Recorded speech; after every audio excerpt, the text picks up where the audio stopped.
ज्ञान और विज्ञान का वर्णन। नाहम प्रकाशा सर्वस्य योग माया समावृता मूढ़ोयम न विजानाति लोको माम जमव्य। भगवान कहते हैं ये ज्ञान प्रत्येक व्यक्ति को पेट भरने का है, परंतु हर व्यक्ति को परमात्मा का ज्ञान नहीं। अर्जुन ने भगवान से पूछा कि परमात्मा का ज्ञान कब होता है? कहा पूर्व जन्म के जिनके पुण्य होते हैं वो अपने आप चल करके परमात्मा की तरफ चले आते हैं। दूसरा, परमात्मा के स्वभाव के विषय में जिसको पता है कि परमात्मा जब कभी जीवन में दुख का समय आता है उस समय परमात्मा किसी न किसी रूप में जीवात्मा की रक्षा करते रहते हैं। तो जो समझदार व्यक्ति होता है वो ये सोचता है कि संसार के जितने व्यक्ति हैं वो तो अच्छे समय में हमारा साथ देते हैं, पर दुख के समय में परमात्मा हमारा साथ देते हैं, इसलिए परमात्मा को अपने जीवन में जोड़ लेना चाहिए।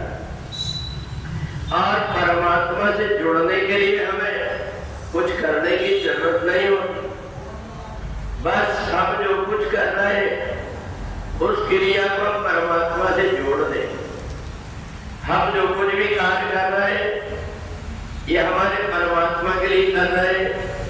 हम भोजन बना रहे हैं, भगवान को भोग लगाने के लिए बना रहे हैं, इतना मात्र से परमात्मा को और कोई वस्तु भी नहीं चाहिए।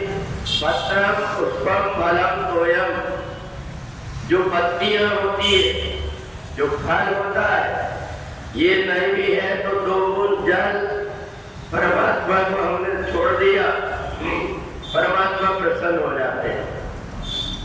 तो इसलिए हर किसी को ज्ञान इसलिए नहीं हो पाता, हर कोई परमात्मा से इसलिए नहीं जुड़ पाता क्योंकि परमात्मा के सामने उनकी प्रकृति खड़ी हुई है और ये प्रकृति धन संपत्ति कमाने के लिए व्यक्ति को प्रेरित करती है कि तुम धन कमाओ, धन कमाने से जीवन में सुख आएगा।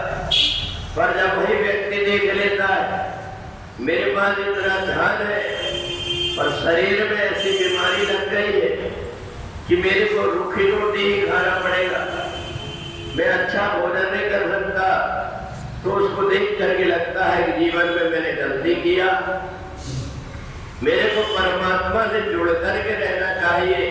परमात्मा से अगर जुड़ करके रहता तो परमात्मा मेरा सब प्रकार का ध्यान रखता।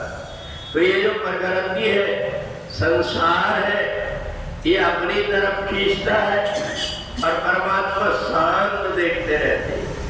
उसके किसी जन्म के कोई पुण्य होते हैं तो ऐसे कोई परिवार में वो जन्म ले लेता है या ऐसे परिवार में पहुंच जाता है जहां उसको परमात्मा का ज्ञान हो जाता है। परमात्मा की जानकारी होने से वो उस तरफ कदम धीरे धीरे बढ़ाने लगता है और परमात्मा से जुड़ जाता है।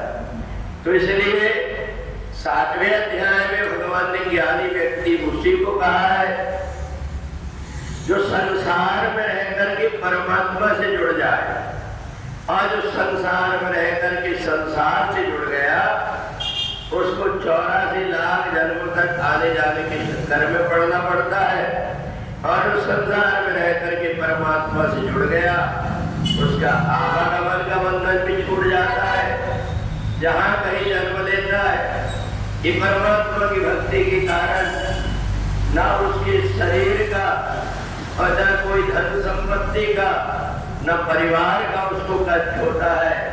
प्राप्त कुल कृताम लोकान, अच्छे परिवार में अपने आप पहुंच जाता है और परमात्मा की कृपा भी प्राप्त कर लेता है। बोले वृंदावन बिहारी लाल